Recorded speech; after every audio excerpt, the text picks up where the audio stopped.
Selamat pagi Bapak Ibu dan saudara yang kasih Tuhan. Mari kita memulai hari baru ini dengan kembali membaca serta merenungkan firman Tuhan. Hari ini kita membaca Hakim-Hakim pasal yang keempat. Setelah Ehud meninggal, orang Israel kembali melakukan apa yang jahat di mata Tuhan. Lalu Tuhan menyerahkan mereka ke dalam tangan Yabin, Raja Kanaan, yang memerintah di Hazor. Panglima tentaranya ialah Sisera yang tinggal di Haroset Hagoyim. Lalu orang Israel berseru-seru kepada Tuhan, sebab Sisera mempunyai 900 kereta besi dan menindas orang Israel dengan keras selama 20 tahun. Pada waktu itu Deborah, seorang nabiah, istri Lapidot, memerintah sebagai hakim atas orang Israel. Ia biasa duduk di bawah pohon kurma, Deborah antara Rama dan Betel di pegunungan Efraim. Dan orang Israel menghadap dia untuk mencari keadilan. Ia menyuruh memanggil Barak bin Abinoam dari Kedes di daerah Naftali. Lalu berkata kepadanya, "Bukankah Tuhan Allah Israel memerintahkan demikian? Majulah, bergeraklah menuju Gunung Tabor, dan bawalah 10.000 orang Bani Naftali dan Bani Zebulon bersama engkau. Dan aku akan menggerakkan Sisera, panglima tentara Yabin, dengan kereta dan pasukannya menghadapi engkau ke Wadi Kison, dan aku akan menyerahkan dia ke dalam tanganmu." Jawab Barak kepada Deborah, "Jika engkau ikut maju, aku pun maju. Tetapi jika engkau tidak ikut maju, aku pun tidak maju." Kata Deborah, "Baik, aku ikut. Hanya engkau tidak akan mendapat kehormatan dalam perjalanan yang engkau lakukan ini, sebab Tuhan akan menyerahkan Sisera ke dalam tangan seorang perempuan." Lalu Deborah beranjak pergi bersama Barak ke Kedes. Barak mengerahkan suku Zebulon dan suku Naftali ke Kedes. 10.000 orang maju mengikuti dia. Juga Deborah maju bersama dia. Adapun Heber, orang Keni itu, telah memisahkan diri dari suku Keni, dari anak-anak Hobab ipar Musa.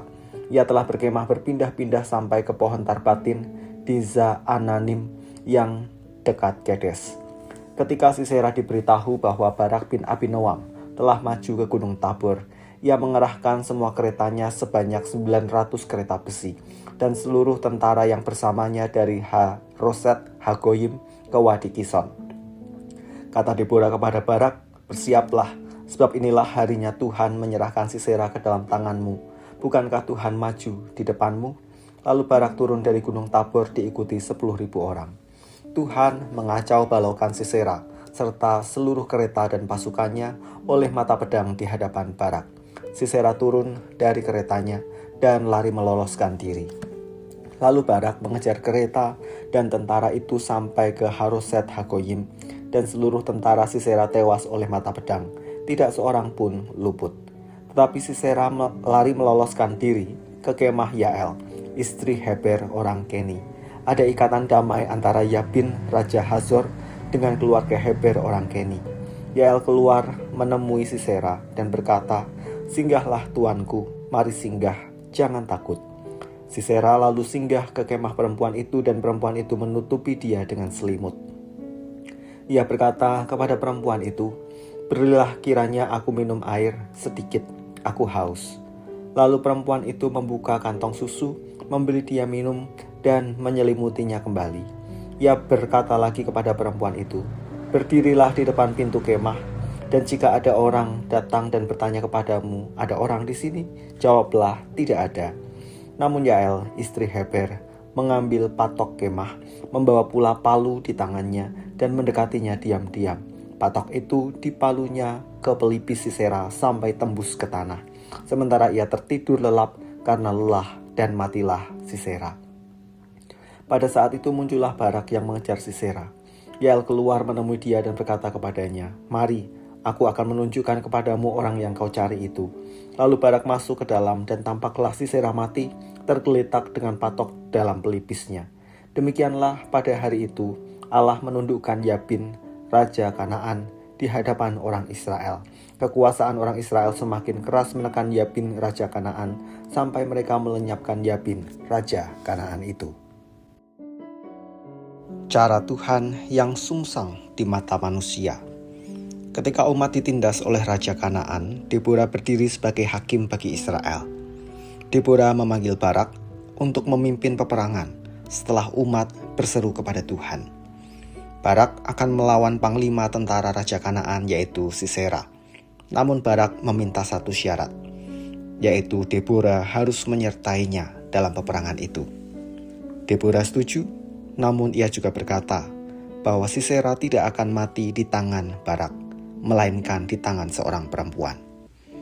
Barangkali Barak beranggapan di tangan Deborah lah Sisera akan diserahkan.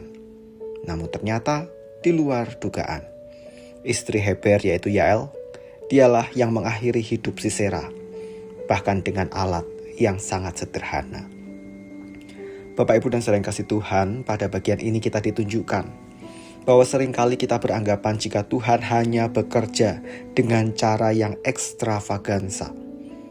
Tetapi ternyata Tuhan juga tetap sanggup berkarya melalui pribadi dan cara yang tidak pernah terpikirkan oleh kita. Dari yang kecil dan sederhana itu, pertolongan Tuhan dinyatakan. Maka mari kita belajar untuk mau dipakai Tuhan sebagai sarana menyatakan pertolongan Tuhan melalui hal sederhana yang bisa kita kerjakan. Tidak perlu kecil hati atau rendah diri. Jika Tuhan berkenan, dari yang kecil dan sederhana sekalipun dapat terwujud sebuah karya yang besar. Mari kita berdoa. Siapakah kami ya Tuhan, sehingga Tuhan berkenan memakai kami sebagai alat-Mu untuk menghadirkan pertolongan bagi orang-orang sekeliling kami. Kami manusia yang kecil, terbatas. Namun hanya oleh karena perkenanan-Mu, kami sanggup mengerjakan hal-hal yang terasa luar biasa demi terjadinya rencana Tuhan. Bantu kami untuk berkomitmen terus mengerjakan bagian kami sebagai umat-Mu dalam menghadirkan apa yang Tuhan rancangkan, mewujudkan rencana Tuhan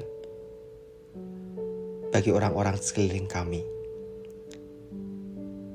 Kami ucap syukur ya Tuhan untuk hari baru ini, hari yang Tuhan anugerahkan, dan sepekan mendatang kami akan mengisi hari-hari kami dengan berbagai aktivitas kami, bekerja, belajar, hidup bersama di tengah keluarga bahkan masyarakat. Kami mohon Tuhan melalui kehidupan kami, setiap orang yang Tuhan perjumpakan dengan kami, diberkati. Di dalam nama Tuhan kami Yesus Kristus, kami memulai hari kami. Amin.